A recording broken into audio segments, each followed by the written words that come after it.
மனந்திரும்புதல் மற்றும் பாவ மன்னிப்பு ஜெபம். அன்புள்ள பரலோக பிதாவே, தகுதியற்ற பாவியாகிய நான் உம்முடைய பாதத்தில் வருகிறேன். தேவரீர் பரிசுத்தர்.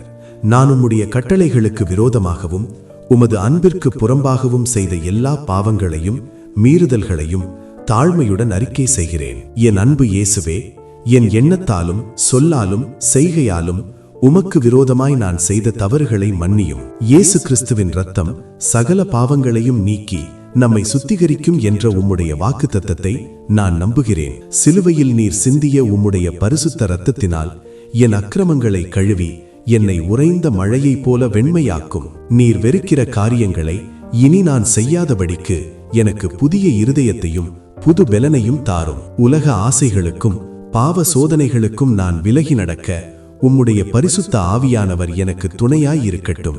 என் கடந்த பாவகால கரைகளை நீக்கி உம்முடைய பிள்ளையாக ஒரு புதிய தொடக்கத்தை தாரும். இயேசு கிறிஸ்துவின் இன்ப நாமம் வழியாக வேண்டுகிறோம் நல்ல பிதாவே, ஆமேன். இன்றைய வாக்குத்தத்தம். தன் பாவங்களை மறைக்கிறவன் வாழ்வடைய மாட்டான், அவைகளை அறிக்கை செய்து விட்டுவிடுகிறவனோ இரக்கம் பெறுவான். நீதிமொழிகள் 28ஆம் அதிகாரம் 13ஆம் வசனம். பாவங்களை மறைப்பது தற்பெருமையையும் கடினமான இருதயத்தையுமே காட்டுகிறது.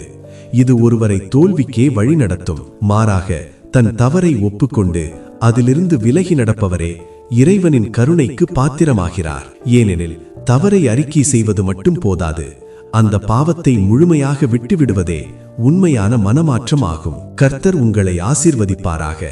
நீங்கள் நேசிக்கும் உறவுகளுக்கு இன்றைய ஜெபத்தை அனுப்பி வையுங்கள். அவர்களின் வாழ்க்கையிலும் தேவன் சமாதானமும் ஆசீர்வாதமும் நிரப்பட்டும். மறக்காமல் டெய்லி தமிழ் பிரேயர் பக்கத்தை ஃபாலோ பண்ணுங்க.